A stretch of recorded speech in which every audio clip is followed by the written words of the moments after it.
Hi hello all welcome to my YouTube channel. അടുത്ത last ചാപ്റ്ററാണ് നമ്മുടെ ഈ പോസ്റ്റ് കൊളോണിയൽ ലിറ്ററേച്ചറിലുള്ള the danger of a single story by Chimamanda Ngozi Adichie. അഡീച്ചയുടെ ഈ അവർ ഒരു നൈജീരിയൻ റൈറ്ററാണ്. ഫിക്ഷണൽ വർക്കും നോൺ ഫിക്ഷണൽ വർക്കും എഴുതിയിട്ടുണ്ട് അവർ. പിന്നെ അവരെക്കുറിച്ച് പറയാനാണെന്നുണ്ടെങ്കിൽ കോമൺവെൽത്ത് റൈറ്റേഴ്സ് പ്രൈസ് ഒക്കെ കിട്ടിയിട്ടുണ്ട്. ദെൻ പിന്നെ കുറേ പ്രൈസ്, അതായത് കുറേ അവാർഡ്സ് ഒക്കെ കിട്ടിയിട്ടുള്ളൊരു സ്ത്രീയാണ് കേട്ടോ. പിന്നെ അവരുടെ ഏറ്റവും ഇമ്പോർട്ടൻ്റ് ആയിട്ടുള്ള വർക്ക്സ് ഒക്കെ പേജ് നമ്പർ 191 കൊടുത്തിട്ടുണ്ട്. പഠിച്ചു വെക്കാൻ പറ്റുന്നതാണെങ്കിൽ ചിലതൊക്കെ നോക്കി വെക്കുക. അവരുടെ ഏറ്റവും ഇമ്പോർട്ടൻ്റ് നോവലാണ് അമേരിക്കാന. അത് പേജ് നമ്പർ 191 ഫസ്റ്റ് പാരഗ്രാഫിൽ കൊടുത്തിട്ടുണ്ട്, അമേരിക്കാന. അപ്പം നൈജീരിയൻ റൈറ്ററാണ് അവർ. നമ്മുടെ പഠിക്കാനുള്ള സ്റ്റോറിയുടെ പേരെന്താണ്? The danger of a single story. ഈ ഒരു danger of a single story എന്നുള്ള ഈ ഒരു വർക്ക് എന്ന് പറയുന്നത് 2009 അവരൊരു ടോക്ക് സെഷനിൽ പറഞ്ഞ അവരുടെ സ്പീച്ചിനെ അവർ വർക്കായിട്ട് അങ്ങ് എടുത്തേക്കുക. അതായത് അവർ ഒരു ടെഡ് ടോക്സ് എന്ന് പറഞ്ഞ പ്രോഗ്രാം ഉണ്ട്. അവിടെ പോയിട്ട് യൂട്യൂബിൽ അടിച്ചു കൊടുത്താൽ മതി, TED ടെഡ് ടോക്സ്. ടെഡ് ടോക്സിനകത്തെന്ന് വെച്ച് കഴിഞ്ഞാൽ ലൈഫിൽ സക്സസ്ഫുൾ ആയ ആളുകൾ, ലൈഫിൽ ഒരുപാട് പ്രശ്നങ്ങളൊക്കെ ഫേസ് ചെയ്തിട്ടുള്ള ആളുകൾ അവരുടെ സക്സസ്ഫുൾ ജേർണിയെക്കുറിച്ച് പറയുന്നതാണ് ഈ ടെഡ് ടോക്സ്. ഈ ടെഡ് ടോക്കിനകത്ത് 2009 ടെഡ് ടോക്കിനകത്ത് ചിമമാൻഡ എൻഗൂസി അഡീച്ചെ വന്ന് സംസാരിച്ചു. ആ സംസാരത്തിനെയാണ് നമുക്കിവിടെ വർക്കായിട്ട് നമുക്കിവിടെ ഒരു പഠിക്കാനായിട്ട് കൊടുത്തേക്കുന്നത്. ആൻഡ് അവർ പറയുവാണ്, ഒരു സിംഗിൾ സ്റ്റോറി എന്ന് പറയുന്നത് ഡേഞ്ചറസ് ആവുക. Single story can be dangerous. അതായത് സ്റ്റോറീസ് എന്ന് പറയുമ്പോൾ എന്താണ്, പവറുമായിട്ടും കുറേ കാര്യങ്ങളുമായിട്ടും റിലേറ്റഡ് ആണ്. അതായത് നമ്മൾ എപ്പോഴും ആലോചിക്കേണ്ട ഒരു കാര്യം എന്ന് വെച്ചാൽ ഒരു സ്റ്റോറിക്ക് തന്നെ പല വേർഷൻ ഉണ്ട്. നമ്മളെപ്പോഴും ഒരാളുടെ സൈഡ് കേട്ടിട്ട് നമ്മൾ ഒരാളെ ജഡ്ജ് ചെയ്യരുത്. ഒരു സ്റ്റോറിക്ക് തന്നെ എന്താണ്, പല വേർഷനാണ് ഉള്ളത്. അപ്പോൾ സ്റ്റോറീസിനകത്ത് തന്നെ എന്താണ്, സ്റ്റോറീസിൽ തന്നെ കുറേ ക്യാരക്ടേഴ്സ് വരും, കുറേ ഇൻസിഡൻസ് വരും. പവർഫുൾ ആയിട്ടുള്ള ഇൻസിഡൻസ് ആയിരിക്കും, പവർഫുൾ ആയിട്ടുള്ള ക്യാരക്ടേഴ്സ് ആയിരിക്കും, പവർ വരുന്നുണ്ട്, അതുപോലെ ഡോമിനേഷൻ വരുന്നുണ്ട്. ഇങ്ങനെ കുറേ കാര്യങ്ങളെക്കുറിച്ചാണ് അവർ പറയുന്നത്. അപ്പോൾ ഒരു സ്റ്റോറി എന്ന് പറയുന്നത് ആരെ ഡിപ്പെൻഡ് ചെയ്താണ് ഇരിക്കുന്നത്? നമ്മുടെ റീഡേഴ്സിനെ ഡിപ്പെൻഡ് ചെയ്തിരിക്കും, അല്ലേ? നമ്മുടെ റീഡേഴ്സ് ഒരു സ്റ്റോറി വായിച്ചു കഴിഞ്ഞാൽ നമ്മൾ എന്ത് ചെയ്യുമെന്ന് പറഞ്ഞേക്കുന്നത്, നമ്മൾ പല വേർഷനുകളാണ് നമ്മൾ മനസ്സിലാക്കിയെടുക്കുന്നത്. ഒരാൾ മനസ്സിലാക്കിയെടുക്കുന്ന കാര്യമായിരിക്കില്ല വേറൊരാൾ ഒരു കാര്യം വായിച്ചു എടുക്കുമ്പോൾ മനസ്സിലാക്കുന്നത്. സോ ഈ ഒരു സ്റ്റോറിയുടെ നേച്ചർ എന്ന് പറയുന്നത് ആരെ ഡിപ്പെൻഡ് ചെയ്തിരിക്കും? റീഡേഴ്സിനെ ഡിപ്പെൻഡ് ചെയ്തിരിക്കും. ആരാണ് ഈ സ്റ്റോറി പറയുന്നതിനെ ഡിപ്പെൻഡ് ചെയ്തിരിക്കും. ആരോടാണ് പറയുന്നതെന്ന് ഡിപ്പെൻഡ് ചെയ്തിരിക്കും. എങ്ങനെയാണ് പറയുന്നതെന്ന് ഡിപ്പെൻഡ് ചെയ്തിരിക്കും. അല്ലെങ്കിൽ എവിടെ വെച്ച് എന്നാണ് ഈ ഒരു കാര്യം പറയുന്നതെന്നുള്ളതിനെ ഡിപ്പെൻഡ് ചെയ്തിരിക്കും. അപ്പോൾ ഈ ഒരു സ്പീച്ചിനകത്താണ് ഇവർ ഇതൊക്കെയാണ് സംസാരിക്കുന്നത്. അതായത് എ സിംഗിൾ സ്റ്റോറി എന്ന് പറയുന്നത് എന്താണ്, ഒരു എന്താ പറയുക, നമ്മുടെ ഒരു സിംഗിൾ സ്റ്റോറി വെച്ച് നമുക്ക് ആരെയും ജഡ്ജ് ചെയ്യാൻ പറ്റത്തില്ല. അങ്ങനെയാണ് ആര് പറയുന്നത്? നമ്മുടെ ചിമമാൻഡ എൻഗൂസി അഡീച്ചെ പറയുന്നത്. ഒരു സ്റ്റോറി വെച്ചിട്ട് നമുക്ക് ആരെയും അളക്കാൻ കഴിയില്ല. ഒരാളുടെ ഒരു സ്റ്റോറി നമ്മൾ കേട്ടിട്ട് നമ്മൾ അയാൾ ഇങ്ങനെയാണെന്ന് നമുക്ക് ഒരിക്കലും എന്ത് ചെയ്യാൻ പറ്റത്തില്ല, പറയാൻ സാധിക്കില്ല. അത് ഇമ്പോസിബിൾ ആണെന്നാണ് ചിമമാൻഡ എൻഗൂസി അഡീച്ചെ പറയുന്നത്. അപ്പോൾ over the years they has been a tendency to read African literature as anthropology. Page number 192 കൊടുത്തിട്ടുണ്ട്. ഈ ആഫ്രിക്കൻ ലിറ്ററേച്ചറിനെ ചിലർ ഭയങ്കര പ്രജുഡിസ് മൈൻഡോടുകൂടിയാണ് കാണുന്നത്. ആർട്ടിനെ ഒരു കമ്മോഡിറ്റി ആയിട്ടാണ് ഇപ്പോൾ ആളുകൾ നോക്കിക്കൊണ്ടിരിക്കുന്നത്. പിന്നെ ആർട്ടിസ്റ്റിക്, അതായത് ഈ ആഫ്രിക്കയിൽ നിന്നുള്ള ആർട്ടിസ്റ്റിക് വർക്ക്സ് എന്ന് പറയുന്നത് ഡാർക്കാണ്, ഡിപ്രസീവ് ആണെന്നൊക്കെയാണ് ആളുകൾ പറഞ്ഞു നടക്കുന്നത്. ഏത് ആളുകൾ? വെസ്റ്റേൺ പീപ്പിൾ പറഞ്ഞു നടക്കുന്നത്. അതിനകത്ത് ഫുൾ പോവർട്ടിയാണ്, കറപ്ഷനാണ്, ഡിസീസസിനെ കുറിച്ചാണ്, കുറേ ഇന്റേണൽ വാറിനെ കുറിച്ചാണ്, പ്രശ്നങ്ങളൊക്കെയാണെന്നാണ് ഇവർ പറയുന്നത്. വെസ്റ്റേൺ ലിറ്ററേച്ചർ എന്ന് പറയുന്നത് എന്താണ്? അപ്പം ഈ ആഫ്രിക്കൻ ലിറ്ററേച്ചർ ഇങ്ങനെയൊക്കെയാണ്, ഡാർക്കാണെന്ന് ആരാണ് പറഞ്ഞുണ്ടായിക്കൊണ്ട് നടക്കുന്നത്? വെസ്റ്റേൺ ലിറ്ററേച്ചറിലും അതുപോലെ വെസ്റ്റേൺ പീപ്പിളുമാണ്. അപ്പോൾ ആഫ്രിക്കയെ ഒരു മാർജിനലൈസ്ഡ് രാജ്യമാക്കാൻ വേണ്ടി ഇവർ ഒരുപാട് ശ്രമിക്കുന്നുണ്ട്. അപ്പോൾ ഇവർ പറയും, പിന്നെ ചിമമാൻഡ എൻഗൂസി അഡീച്ചയുടെ ഏർലി ക്യാരക്ടേഴ്സ്, അവർ എഴുതി തുടങ്ങിയപ്പോൾ ഏർലി ക്യാരക്ടേഴ്സ് എന്ന് പറയുന്നതെല്ലാം നമ്മുടെ വെസ്റ്റേൺ നോവൽസിലെ ക്യാരക്ടേഴ്സ് ആയിരുന്നു. അതായത് സ്നോയെ കുറിച്ച് അവർ പറഞ്ഞിരുന്നു, ആപ്പിളിനെ കുറിച്ച് അവർ പറഞ്ഞിരുന്നു.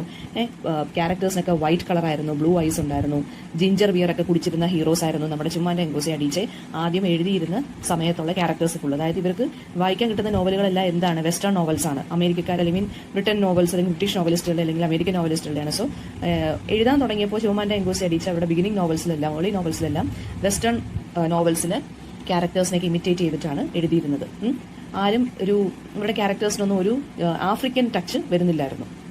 അപ്പം വൈറ്റ് കൊളോണിയൽ റൈറ്റേഴ്സിനെ കുറിച്ചും, അതായത് നമ്മുടെ റുഡിയാർഡ് കിപ്ലിംഗ്, മൗഗ്ലി എന്നുള്ള ക്യാരക്ടർ ക്രിയേറ്റ് ചെയ്ത റുഡിയാർഡ് കിപ്ലിങ്ങിനെ കുറിച്ചൊക്കെ ആര് പറയുന്നുണ്ട്? നമ്മുടെ ചിമമാൻഡ എൻഗൂസി അഡീച്ചെ പറയുന്നുണ്ട്. അപ്പോൾ ഈ ഒരു സ്റ്റോറി എവിടെ നിന്നാണ് സംസാരിച്ചത്? ടെഡ് ഗ്ലോബൽ പ്ലാറ്റ്ഫോമിൽ നിന്ന് ജൂലൈ 2009 അവർ സംസാരിച്ചത്.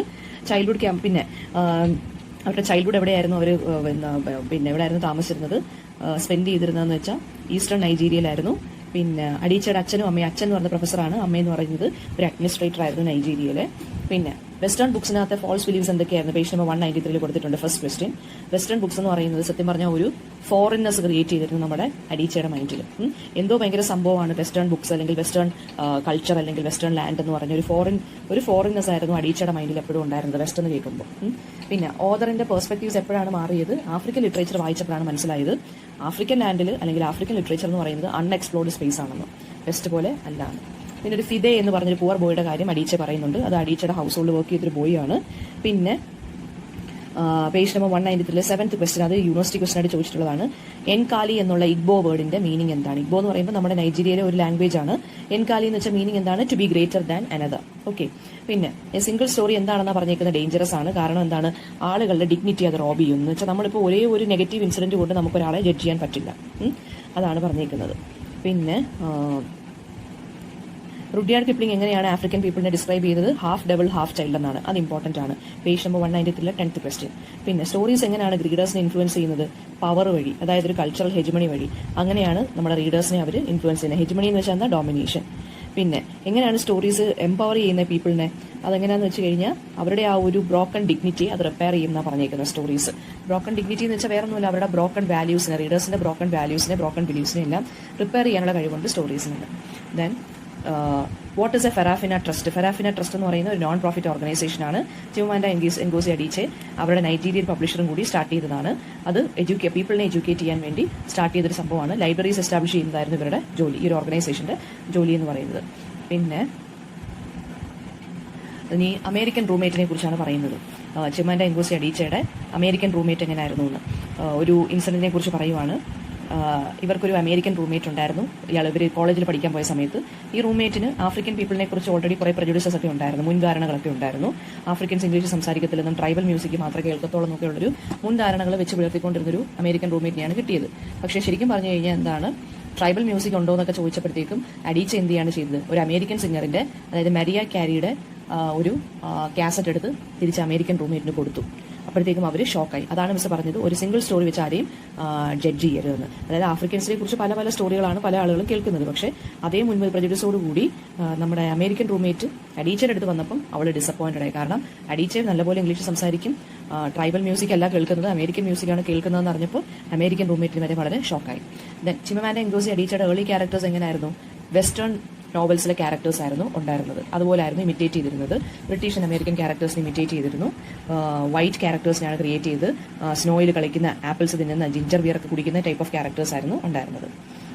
മാത്രമല്ല അവളുടെ ബിലീഫ് എന്തായിരുന്നു? ബ്ലാക്ക് ക്യാരക്ടേഴ്സ്, അവളെ പോലുള്ള ബ്ലാക്ക് ക്യാരക്ടേഴ്സ് ഒന്നും ശരിക്കും പറഞ്ഞ നോവൽസിലൊന്നും ഇല്ല എന്നായിരുന്നു ഇവൾ വിശ്വസിച്ചിരുന്നത്. പിന്നീടാണ് ഇവൾ ആഫ്രിക്കൻ ലിറ്ററേച്ചർ വായിച്ചു തുടങ്ങിയതും തന്നെ പോലുള്ള ക്യാരക്ടേഴ്സ് ഒക്കെ ജീവനോടെ ഉണ്ട്, I mean real life characters ഒക്കെ ഉണ്ടെന്നും ഇവൾ അറിഞ്ഞത്. ഓക്കെ. പിന്നെ ലിറ്ററേച്ചറിന്റെ പെർസ്പെക്റ്റീവ് അഡീച്ചയുടെ എപ്പോഴാണ് ചേഞ്ച് ആയത്? ആഫ്രിക്കൻ ലിറ്ററേച്ചർ ഡിസ്കവർ ആക്കിയപ്പോഴാണ്. അതായത് ചിനു അഷേബെ, വോൾ സോയിങ്ക പോലെയുള്ള ആഫ്രിക്കൻ റൈറ്റേഴ്സിന്റെ വർക്ക് വായിച്ചപ്പോഴാണ് ഇവളുടെ പെർസെപ്ഷൻ തന്നെ മാറിപ്പോയത് ലിറ്ററേച്ചറിനെ കുറിച്ചുള്ള. സ്റ്റീരിയോ ടൈപ്സ് എല്ലാം അവൾ കളഞ്ഞു ആഫ്രിക്കൻ പീപ്പിളിനെ കുറിച്ചുള്ള. അപ്പോൾ അവൾ മനസ്സിലാക്കി ലിറ്ററേച്ചറിലും ഡാർക്ക് സ്കിൻഡ് ആയിട്ടുള്ള ക്യാരക്ടേഴ്സിന് എക്സിസ്റ്റ് ചെയ്യാൻ സാധിക്കുന്നു. Then fourth question, why did professor conclude that Adichie's novel was not authentically African? Adichie കുറെ നോവൽസ് ഒക്കെ എഴുതി അവളുടെ പ്രൊഫസറിന് വായിക്കാൻ കൊടുത്തിരുന്നു. അപ്പോൾ അവളുടെ പ്രൊഫസർ എപ്പോഴും പറഞ്ഞിരുന്ന കുറ്റം എന്ന് വെച്ചാൽ ആഫ്രിക്കൻ ആയിട്ട്, ഒറിജിനൽ ആഫ്രിക്കൻ സ്റ്റോറീസ് ആയിട്ട് ഇതിനെയൊന്നും വായിക്കാൻ പറ്റുന്നില്ല എന്നായിരുന്നു. സോ അതിനെക്കുറിച്ചാണ് ഇതിനകത്ത് ഫോർത്ത് ക്വസ്റ്റ്യൻ, പേജ് നമ്പർ 195. അതായത് അഡീച്ചയ്ക്ക് ഈ ഒരു കമന്റ് പ്രൊഫസറിന്റെ വായിന്ന് കേട്ടപ്പോൾ അവർക്ക് ഭയങ്കര കൺഫ്യൂഷൻ വന്നു. എന്താണ് ഒതന്റിക്കായി മാറേണ്ടത്? കാരണം അവളൊരു ആഫ്രിക്കൻ ലേഡി ആയതുകൊണ്ട് ആഫ്രിക്കൻ ക്യാരക്ടേഴ്സിനെ വേണം ഉണ്ടാക്കാനെന്നായിരുന്നു പ്രൊഫസറിന്റെ മീനിങ്. അപ്പോൾ അത് ശരിക്കും പറഞ്ഞ അഡീച്ചയ്ക്ക് ആദ്യമേ മനസ്സിലായില്ല. പ്രൊഫസർ അപ്പോൾ എന്താ പറഞ്ഞത്? ഈ അഡീച്ച ക്രിയേറ്റ് ചെയ്ത ക്യാരക്ടേഴ്സ് എന്ന് പറയുന്നത് എന്താ പറയുക, എഡ്യൂക്കേറ്റഡ് ആയിട്ടുള്ള ക്യാരക്ടേഴ്സാണ്, കാർസ് ഓടിക്കുന്ന ക്യാരക്ടേഴ്സാണ്, അല്ലാതെ പട്ടിണിപ്പാവങ്ങളെ കുറിച്ചുള്ള ക്യാരക്ടേഴ്സ് ഒന്നും അല്ല, പട്ടിണിപ്പാവങ്ങളൊന്നും അല്ല. അതുകൊണ്ട് ഇത് ഒതന്റിക്കലി ആഫ്രിക്കൻ ക്യാരക്ടേഴ്സ് ആണെന്ന് പറയാൻ സാധിക്കില്ല എന്നാണ് പ്രൊഫസറിന്റെ റിമാർക്ക് പറഞ്ഞത്. പ്രൊഫസറിനും എന്താണ്, പ്രൊഫസറും എന്തുപോലെയാണ്, ഒരു സിംഗിൾ സ്റ്റോറി വെച്ച് ആഫ്രിക്കൻ കമ്മ്യൂണിറ്റിയെ ജഡ്ജ് ചെയ്തൊരു മനുഷ്യനാണ്. അതായത് ആഫ്രിക്കൻസ് എപ്പോഴും പോവർട്ടിയിലാണെന്നുണ്ടോ? ഇല്ല. എഡ്യൂക്കേറ്റഡ് അല്ലെന്നുണ്ടോ? ഇല്ല. അതുപോലെ തന്നെ കാർ ഓടിക്കാൻ അറിയാത്തവരാണെന്നുണ്ടോ? ഇല്ല. ആഫ്രിക്കൻസും കാർ ഓടിക്കും. ഇതുപോലെ പോവർട്ടിയിൽ ഇല്ലാതെ ജീവിക്കുന്നവരുണ്ട്, അഡീച്ചെ പോലുള്ളവരൊക്കെ ഉണ്ട്. അപ്പോൾ അതും പ്രൊഫസർ അതുകൊണ്ടാണ് പറഞ്ഞത് അഡീച്ചയുടെ ക്യാരക്ടേഴ്സ് എല്ലാം നല്ല ഹൈ ക്ലാസ് ക്യാരക്ടേഴ്സ് ആണ് ക്രിയേറ്റ് ചെയ്തേക്കുന്നത് നോവലിൽ. അത് വായിച്ചപ്പം പ്രൊഫസറിന് തോന്നിയോ ഇതൊന്നും ആഫ്രിക്കക്കാരെ പോലെ അല്ലല്ലോ പറഞ്ഞ് എഴുതി വെച്ചേക്കുന്നത്, ആഫ്രിക്കക്കാർ ശരിക്കും എന്താണ് പോവർട്ടിയൊക്കെ സഫർ ചെയ്യുന്ന ആളുകളാണ്. അപ്പോൾ അങ്ങനെയാണ് തിരുത്തി കൊടുത്തത്. Next page number 196 single stories dangers എന്തുകൊണ്ടാണ് പറഞ്ഞതെന്ന് വെച്ചാൽ ഇത്ര എക്സാമ്പിൾസ് വേണം പറയാൻ കേട്ടോ. അതായത് ഒരു സ്റ്റോറി വെച്ചിട്ട് നമ്മൾ ഒരാളെയും ജഡ്ജ് ചെയ്യരുത്. അതാണ് ഇവിടെ പറഞ്ഞേക്കുന്നത്. അങ്ങനെ ഒരു സ്റ്റോറി വെച്ചിട്ടാണ് ജഡ്ജ് ചെയ്താൽ നമുക്ക് അയാളെ നാണം കെടുത്തുന്നതിന് തുല്യമാണെന്നാണ് ഇവിടെ പറഞ്ഞേക്കുന്നത്. പിന്നെ വെസ്റ്റ് എങ്ങനെയാണ് ആഫ്രിക്കൻ ലിറ്ററേച്ചറിനെ മാർജിനലൈസ് ചെയ്തത് അല്ലെങ്കിൽ ഓറിയന്റലൈസ് ചെയ്ത് പേജ് നമ്പർ 196 അപ്പോൾ ആഫ്രിക്കൻ ലിറ്ററേച്ചറിനെ ശരിക്കും പറഞ്ഞാൽ ഒരു പിന്നെ വേറൊരു രീതിയിലാണ് വെസ്റ്റ് കൺസിഡർ ചെയ്തിരുന്നത്. ആർട്ട് എന്ന് പറയുന്നത് കമ്മോഡിറ്റി ആയിട്ടിരുന്ന സമയത്തായിരുന്നു ആഫ്രിക്കൻ ലിറ്ററേച്ചർ വന്നുകൊണ്ടിരുന്നത്. ആഫ്രിക്കൻ ലിറ്ററേച്ചർ എന്ന് പറയുന്നത് ഡാർക്ക് ആണ്, ഡിപ്രസീവ് ആണെന്നൊക്കെയാണ് ഇവർ പറഞ്ഞുകൊണ്ടിരുന്നത്. അതായത് പോവർട്ടി, കറപ്ഷൻ, ഡിസീസിനെ കുറിച്ചും ഇന്റേണൽ വാറിനെ കുറിച്ചൊക്കെയാണെന്നാണ് വെസ്റ്റേൺ ലിറ്ററേച്ചർ പോർട്രേ ചെയ്തിരുന്നത്. പിന്നെ അഡീച്ചെ അവസാനം പറയുന്നുണ്ട്, റുഡിയാർഡ് കിപ്ലിംഗ് പോലുള്ള റൈറ്റേഴ്സൊക്കെ ആഫ്രിക്കൻ ആളുകളെയൊക്കെ, ആഫ്രിക്കൻ ചിൽഡ്രനെയൊക്കെ ഇങ്ങനെ ഹാഫ് ഡബിൾ ഹാഫ് ചൈൽഡ് എന്നൊക്കെയാണ് പറഞ്ഞുകൊണ്ടിരുന്നത്. അപ്പോൾ അത് മാത്രമല്ല, ജോൺ ലോക്ക് എന്ന് പറഞ്ഞ ഒരു ലണ്ടൻ മെർച്ചന്റ്, അയാൾ വെസ്റ്റ് ആഫ്രിക്കയിൽ ട്രാവൽ ചെയ്ത് വന്നപ്പോൾ അയാൾ ഒരു അക്കൗണ്ട് എഴുതി, അയാളുടെ ട്രാവലോഗ് പോലെ. ആ ട്രാവലോഗിനകത്ത് ബ്ലാക്ക് ആഫ്രിക്കൻസിനെ പറഞ്ഞിരിക്കുന്ന ബീസ്റ്റ് എന്നാണ്, വീടുകളില്ലാത്ത ബീസ്റ്റ്, അല്ലെങ്കിൽ പീപ്പിൾ വിത്തൗട്ട് ഹെഡ് എന്നൊക്കെയാണ് പറഞ്ഞിരിക്കുന്നത്. ഇനി ഈ ഒരു സ്റ്റോറിയുടെ ക്രിട്ടിക്കൽ അനാലിസിസ് ആണ്. അത് മിസ് പറഞ്ഞ അതേ പോയിന്റ് തന്നെയാണ് പിന്നെയും പറഞ്ഞേക്കുന്നത്. ഒരു സിംഗിൾ സ്റ്റോറി വെച്ചിട്ട് ആരെയും നമ്മൾ എന്ത് ചെയ്യരുത്, ജഡ്ജ് ചെയ്യരുത്. ഇത്രയും കാര്യങ്ങൾ വേണം പറയാൻ. പിന്നെ page number 199 last paragraph important ആണ്. അതായത് danger of a single story എന്ന് പറയുമ്പോൾ എന്താണ്, അതൊരു ഡീകോളനൈസേഷൻ തീമായിട്ട് അല്ലെങ്കിൽ ടോപ്പിക്കായിട്ട് വരുന്ന ഒരു സംഭവമാണ്. അപ്പം അഡീച്ചെ എന്ന് പറയുന്ന ഒരു പോസ്റ്റ് കൊളോണിയൽ ആയിട്ടുള്ളൊരു റൈറ്ററാണ്. അവർ നല്ലൊരു റൈറ്ററായി മാറിയത് ഈ സ്റ്റീരിയോ ടൈപ്സ് അല്ലെങ്കിൽ ഈ പ്രജുഡിസിനെ എല്ലാം ഫൈറ്റ് ചെയ്തിട്ട് വന്നാണ്. അപ്പം സ്പീക്കറിന് കൊളോണിയൽ എഡ്യൂക്കേഷനാണ് കിട്ടിയത്. സ്പീക്കർ ഒരു വെസ്റ്റേൺ കൾച്ചറിന്റെ പ്രോഡക്റ്റും കൂടിയാണ്. അപ്പം അതായത് ആദ്യമേ ഇവർ എഴുതി തുടങ്ങിയപ്പോൾ തന്നെ ഇവരുടെ ഒറിജിനൽ കൾച്ചറിനെ കുറിച്ച്, ഒറിജിനൽ ക്യാരക്ടർ, ഇവരുടെ ഇടയിലുള്ള ആളുകളെ കുറിച്ചൊന്നും അല്ല എഴുതിയിരുന്നത്. രണ്ടാമത് പിന്നീട് അവർക്ക് സെൽഫ് റിയലൈസേഷൻ വന്ന് അവർ ഒറിജിനൽ ഓതറിന്റെ അടുത്തോട്ട് പോയി. ഫൈനൽ ഫേസിൽ എന്താണ് സംഭവിച്ചതെന്ന് വെച്ചാൽ എന്താണ്, പുതിയ ലിറ്ററേച്ചർ ക്രിയേറ്റ് ചെയ്യാൻ തുടങ്ങി, ഒറിജിനലായിട്ട് ന്യൂ ലിറ്ററേച്ചർ ക്രിയേറ്റ് ചെയ്യാൻ തുടങ്ങി. ഇതുപോലാണ് അഡീച്ചയുടെ റൈറ്റിംഗ് കരിയർ. അത് മറന്നു പോരുത് പറയാൻ.